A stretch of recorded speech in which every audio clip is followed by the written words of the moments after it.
ये पढ़ाएंगे आज से आप लोग। ये मूवी बोल रही थी, यही बोल रही थी मैं, यही मूवी बोल रही थी। हाँ, ये रोल जो किया ऋतिक रोशन वो इन्हीं का है। मैंने देखी है मूवी, बहुत अच्छी है। चीटिंग है, चीटिंग है ये। तो किस्मत इन बच्चों के साथ जो किया वो क्या प्रतिभा दिए, साधन नहीं दिए। चीटिंग नहीं तो और क्या आशीर्वाद है।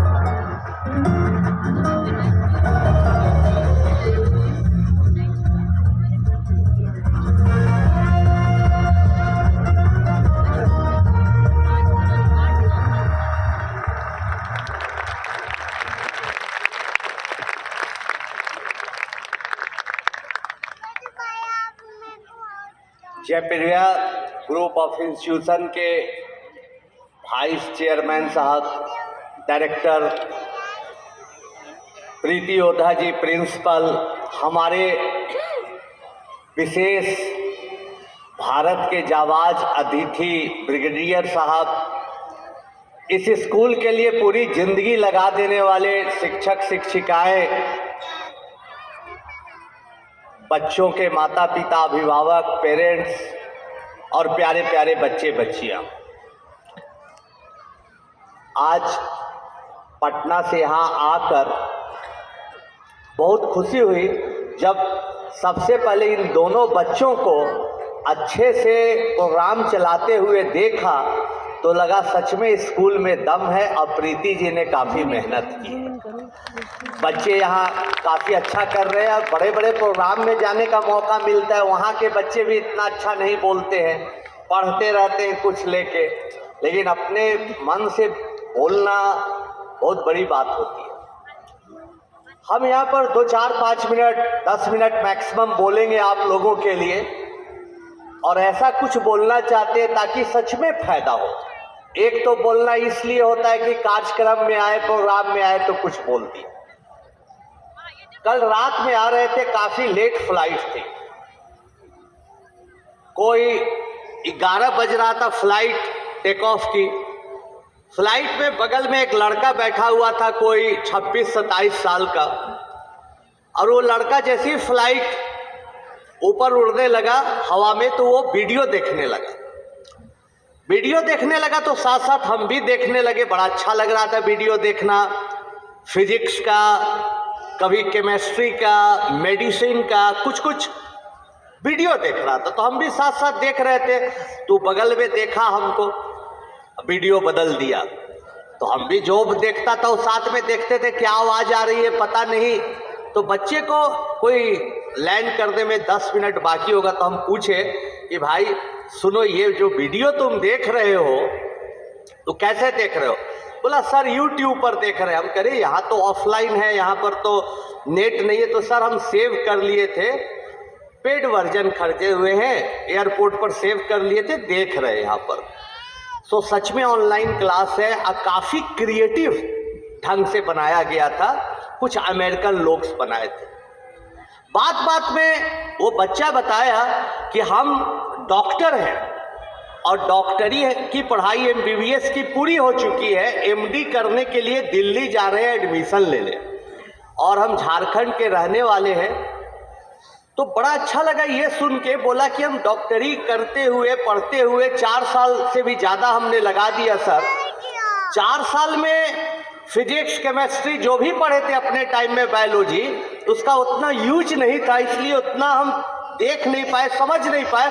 लेकिन अब पढ़ते तो बड़ा मजा आता है, हर चीज़ का हाउ एंड वाई समझते हैं।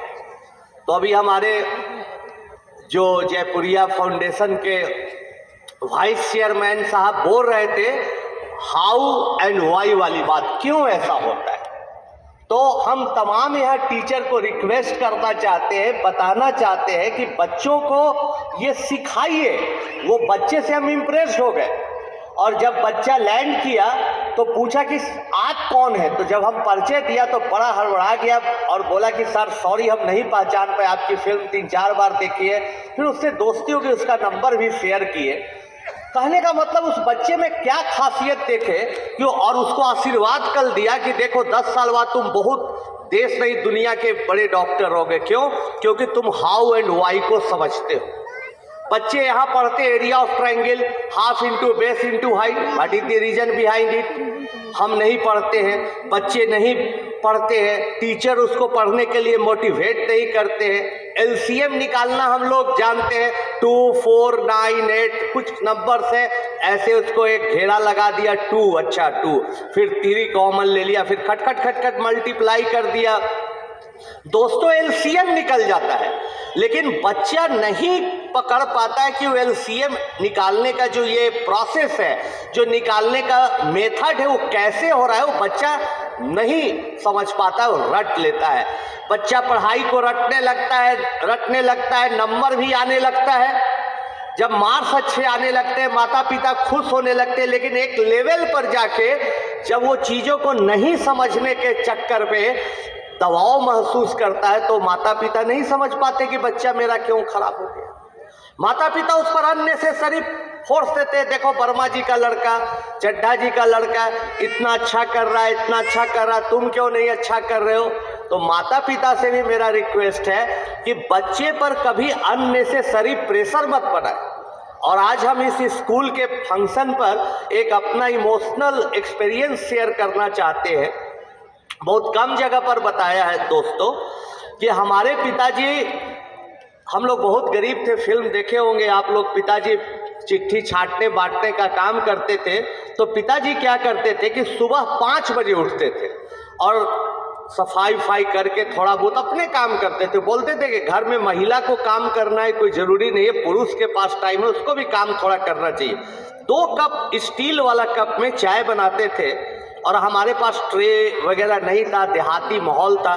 ले जाके हमारे दरवाजे के पास ऐसे आके लगभग 6 बजे खोलते थे दरवाज़ा और उठाते थे, उठो उठो उठो बाबू। तो हम सोचते थे पिताजी को, जैसे आप लोग बोलते हैं भाई वंदे मातरम, सुप्रभात, गुड मॉर्निंग, प्रणाम, हम भी पिताजी को प्रणाम बोलना चाहते थे कि उसके पहले वो हमारा पैर छू के प्रणाम कर लेते थे। हम घबरा जाते थे, कह रहे पिताजी आप क्या कर रहे हैं, हमको प्रणाम कर रहे हैं, क्या बात करते हैं आप, कोई बेटा को प्रणाम करता है। पिताजी बोलते थे नहीं बेटा, तुम पर बड़ा यकीन करते हैं, बड़ा विश्वास करते हैं, तुम एक न एक दिन बड़ा आदमी जरूर बनोगे, हो सके सब प्रणाम करें, हम ही न रहे प्रणाम करने के लिए। तो पिताजी ऐसा करते थे। और उस जमाने में स्कूल में हमारा रिजल्ट खराब आने लगा। बड़ा सा साइंटिफिक कुछ प्रयोग करते थे दोस्तों, एक्सपेरिमेंट करते थे, रिजल्ट खराब आ रहा था, बहुत अच्छा रिजल्ट नहीं आ रहा था, पास कर रहे थे। ऐसा 1-2 साल चला, फिर भी पिताजी के मन में यकीन था कि नहीं मेरा बेटा अच्छा करेगा। दोस्तों ये यकीन आपके मन में होना चाहिए। एक बार क्लास 8 में बड़ा मुश्किल से हम पास कर गए, 9th में गए। पिताजी बोले कि बेटा रिजल्ट क्या हुआ। तो हम रिजल्ट जो रिपोर्ट कार्ड है उस समय रिजल्ट बोलते थे, दिखाने में शर्मा रहे थे। पिताजी ने एक बात बोली कि देख बेटा, दुनिया के किसी एक इम्तहान में इतनी ताकत नहीं कि तेरे टैलेंट की, प्रतिभा की गवाही दे सके, याद रख। तो दोस्तों कभी भी आपका बच्चा खराब करे, कभी भी उसका परफॉर्मेंस अच्छा ना हो, तो आप यही मानिएगा कि नहीं मेरा बेटा या बेटी अच्छा जरूर करेगा या करेगी। दुनिया के कोई एक इम्तहान में ताकत नहीं कि उसका वो टैलेंट का गवाही दे सके। वक्त है आज, कल बढ़िया होगा। तो बच्चों को मोटिवेट करना माता पिता का काम है। अभी स्क्रीन टाइम की बात हो रही थी कि भाई लैपटॉप मोबाइल पर बच्चा ऑनलाइन क्लास पढ़ने के बहाने सोशल मीडिया में और तरह तरह के चीज़ों में फंसता है। कैसे बचाया जाए, इसका बड़ा सरल एग्जाम्पल है। आज हमारे पिताजी बहुत याद आ रहे हैं क्योंकि हम माता पिता हैं। पिताजी कहते थे कि देख बेटा, बाप बनना बड़ा आसान है, लेकिन बाप बन के रहना बड़ा मुश्किल है। तुमको वो सारी चीजें करनी पड़ेगी जब तुम भी कभी पिता बनोगे, जो हम करते हैं, जो बच्चों से चाहते हैं। अब आप ऑफिस से आते हैं या जो बच्चे की माताजी हैं घर पर काम कर रही है, अपना सोशल मीडिया देख रही है, हंस रही है, अपना कमेंट लिख रही है, बिजी है। अब बच्चा देख रहा है कि हमारे मदर फादर सोशल मीडिया में इन्वॉल्व है, फोन में है, व्हाट्सएप में, और वो अगर नसीहत अपने बच्चों को देते हैं कि बच्चे इस सब से बच, तो नहीं बच सकता है बच्चा। आपको त्याग करना होगा। जो जो माता पिता त्याग किया है उसी का बच्चा इतिहास लिखा है। बच्चा सुपर 30 में हम लोग पढ़ाते हैं मजदूर के बच्चों को, सुपर 30 में हम लोग पढ़ाते हैं ठेला चलाने वाले बच्चों को, सुपर 30 में पढ़ाते हैं ऐसे जिसके पिताजी दिहाड़ी करते हैं, सड़क के किनारे कुछ बेचते हैं, ऐसे ऑटो ड्राइवर के बच्चों को पढ़ाते हैं। लेकिन उन तमाम लोगों में एक चीज देखा, त्याग की भावना।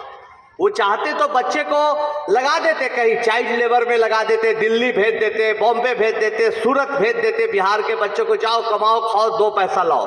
लेकिन उनके माता पिता के मन में एक बात होती है कि आधे पेट खाएंगे, हो सके एक शाम भूखे रहेंगे, लेकिन बच्चे को अच्छे से अच्छे शिक्षा जरूर देंगे। दोस्तों ये बात आपके मन में भावना होनी चाहिए। और हर चीज के लिए टीचर्स पर डिपेंडेंट मत रहिए। बहुत बार पेरेंट्स बोलते हैं कि अरे आपका अच्छा स्कूल है, आप वहाँ पर मेहनत कर रहे हैं, तो हम जब बच्चे पर मेहनत करें, जब हम बच्चे पर ध्यान दें, तो फिर इतना अच्छा स्कूल में भेजने का फायदा क्या है। याद रखिए, दुनिया का कितना बड़ा से बड़ा स्कूल हो, कितना भी डिसिप्लिन वाला स्कूल हो, जब तक आपके दिल में ख्वाहिश नहीं होगी, आपके मन में समर्पण नहीं होगा, बच्चा कभी नहीं पढ़ेगा। इसलिए आपसे रिक्वेस्ट है, कुछ साल का है, बच्चे के साथ साथ आप भी पढ़ाई करिए और मेहनत करिए। देखिए आने वाला भविष्य कितना बढ़िया होता है। टीचर्स के लिए भी एक बात हम बताना चाह रहे थे, बच्चों को हाउ एंड व्हाई पढ़ाइए। ये मत सोचिए कि हम जयपुरिया स्कूल में है या ये स्कूल में या ये स्कूल में, जिस भी स्कूल में है अपनी अंतिम ताकत लगाइए, बच्चों को पढ़ाइए, समझाइए।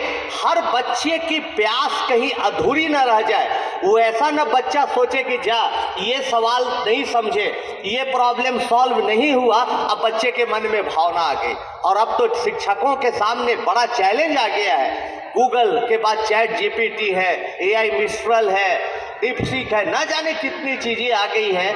वैसे में तो बच्चा खुद आंसर लिख देता है, खुद कोई आर्टिकल लिख देता है, बढ़िया ऐसे लिख सकता है, कुछ प्रोजेक्ट बना सकता है। उससे अगर आप बेहतर बनाइएगा तब बच्चा आपको रिस्पेक्ट देगा, वरना बच्चा से रिस्पेक्ट की उम्मीद आप मत रखिए। इसलिए टीचर के पास भी चैलेंज है, आप मेहनत करते रहिए और बहुत मेहनत करिए। और टीचर के लिए सबसे बड़ी कमाई क्या है? जब भी हम एयरपोर्ट पर जाते हैं, अभी एक अपने सोशल मीडिया पर बहुत कम एक्टिव है, लेकिन अभी डाले थे फेसबुक पर कुछ दिन पहले, बगल में बैठा हुआ बच्चा, एक सिपाही का, कांस्टेबल का बच्चा मिला जो कि हमसे पढ़ा था 2007 में, और अमेरिका के बहुत सरकारी ऑर्गेनाइजेशन में, गवर्नमेंट के ऑर्गेनाइजेशन में बहुत बड़ा साइंटिस्ट है और वहाँ बड़ा बड़ा इनोवेशन कर रहा है। तो ऐसा बच्चा मिलता है और पैर छूता है, ये टीचर की कमाई है, न कि कितना सैलरी मिलता है, ये कमाई नहीं है। पैसा आता है चला जाता है। दोस्तों हमारे जैसा टीचर जिसको सैकड़ों का करोड़ का ऑफर आते, अभी बच्ची बता रही थी कि डिस्कवरी चैनल पर फिल्म बना, 2008 में डिस्कवरी चैनल पर, 2008 में बना, पूरी दुनिया में 1 साल तक फिल्म डिस्कवरी चैनल पर दिखाई। उस जमाने से लेके अभी तक करोड़ों करोड़ रुपया लेके लोग आते हैं कि कुछ मत करिए, मेरा केवल एक टी शर्ट पहन लीजिए, ब्रांडिंग कर दीजिए, ऑनलाइन कभी कभी विजिबल हो जाइए, कभी कभी दिख जाइए, मैं पैसा दे देता हूँ। लेकिन एक शिक्षक का उद्देश्य पैसा कमाना नहीं होना चाहिए, उसका उद्देश्य होना चाहिए कि बच्चों को उस ऊंचाई तक भेजना जिसकी कल्पना उसके माता पिता या सोसाइटी भी नहीं की थी। ये एक शिक्षक का काम होना चाहिए। ये हम भी करने का प्रयास करते हैं, हमारी कोशिश होती है, यहाँ भी लोग करें। आखिरी बात हम बोलना चाहते हैं और बड़े मन से बोलना चाहते कि भाई माता पिता का समर्पण, शिक्षक का समर्पण और बच्चों के लिए भी बोलना चाहते कि एकदम मन से पढ़ाई लिखाई करिए और जितना हो सके अपना टाइम का मूल्य समझिए, कीमत समझिए। जो चीज़ हमारे पास रहती है उसका वैल्यू नहीं देते। इतना अच्छा स्कूल है, और प्रीति जी का इसलिए नहीं कि हम इनके स्कूल में आए, इनको हम पिछले 15 साल से जानते हैं। पहले दूसरे स्कूल में, दूसरे शहर में थी, कहीं और थी, जहाँ ये रही है स्कूल को एक ऊंचाई तक ले गई है। अब बहुत सीरियस रहती है, थोड़ा सा भी गलती होने पर दुखी हो जाती है। तो हम इनमें देखा कि हमको बुलाने के लिए यहाँ पर कम से कम 3 महीने से 25 बार इन्होंने कॉल किया होगा, तो हम ना नहीं कह सके। तो इतने अच्छे प्रिंसिपल, इतने अच्छे टीचर्स टीम के बीच में है बच्चे। आप मेहनत करिए, कोई भी दिक्कत हो, कोई भी कठिनाई हो, अपने टीचर से संपर्क करिए। नहीं कठिनाई दूर होती है तो मैम से, प्रीति मैम से संपर्क करिए, बहुत अच्छा होगा।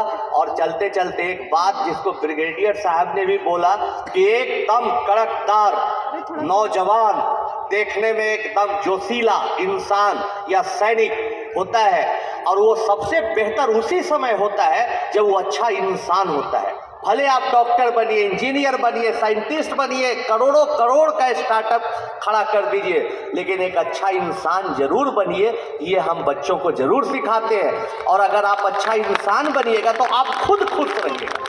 सभी माता पिता आप लोग हैं, आपका एक्सपीरियंस है, आप देखिए समझिए। कभी कभी आपको लगता होगा हम किसी को डोनेट कर दिया, हम किसी को मदद कर दिया तो हम बेवकूफ़ बन गए। वो तो चालाक है मेरे परिवार पे, मेरे दोस्त में, मेरे ऑफिस में तो एक पैसा खर्चा नहीं करता, जो भी खर्च करता है अपने आप पर करता है। ऐसा व्यक्ति के जीवन के गहराई में जाइएगा तो वो इंसान बहुत दुखी होगा, और आप लोगों के लिए जीते हैं तो आप सुखी रहिएगा। ये ब्रिगेडियर साहब की बात हम 100% इसमें मुहर लगाते हैं। हमारे पिताजी 2 ही मंत्र सिखाए थे, वही सिखाते हुए बताते हुए बच्चों को जा रहे हैं। पहला कि हार्ड लेबर, बेटा दुनिया में कुछ भी असंभव नहीं है, मेहनत करो, आज न कल चीजें मिलेगी। और हम देखा प्यारे प्यारे बच्चों और उनके पेरेंट्स, यहाँ टीचर सबको दिल से बोल रहे हैं कि जो ही ख्वाहिश हमारी जिंदगी में रही, जो भी ख्वाहिश रही, वो ख्वाहिश आज हम सोचे थे पूरी हो, भले 3 साल लग गया हो, 2 साल लग गया हो, लेकिन ख्वाहिशें पूरी जरूर होती है, सपने सच जरूर होते हैं। सिर्फ हार्ड वर्क करते रहिए तो सपना जरूर पूरा होगा। तो hard work and good behaviour, हमारे पिताजी बोलते थे कहीं भी जाओ लड़ाई झगड़ा पॉलिटिक्स ये सब जो इंटरनल होता है उससे बचो, और ये 2 चीज को हथियार बनाओ और जीवन में आगे बढ़ जाओ। खुद अच्छा करो, खुद सुखी रहो, और दूसरे के लिए भी कुछ सुखी होने का इंतजाम करो। दोस्तों एक बात और हम कहना चाहते हैं, बार बार हम बोलते हैं कि चलते चलते, लेकिन कुछ बातें और दिमाग में आ जाती है। अभी कुछ ऑनलाइन का काम हम भी कर रहे हैं जिससे बच्चों को सपोर्ट मिले। हम जयपुरिया ग्रुप से खासकर इस स्कूल के बच्चों को ऑफर देते, कोई पैसा नहीं, कोई रजिस्ट्रेशन नहीं। आप प्रीति मैम से संपर्क में रहिएगा। कभी कोई ऐसा कॉन्सेप्ट हो जाए जो समझ में ना आए, कुछ चाहिए कि भाई ये कॉन्सेप्ट मैथमेटिक्स का है, फिजिक्स का है, केमिस्ट्री का है, थोड़ा अच्छे से समझना है, विजुलाइज करना है, तो मेरा सौभाग्य होगा कि हम आपको ऑनलाइन के माध्यम से फ्री में समझा पाएंगे। बहुत बहुत धन्यवाद, बहुत बहुत।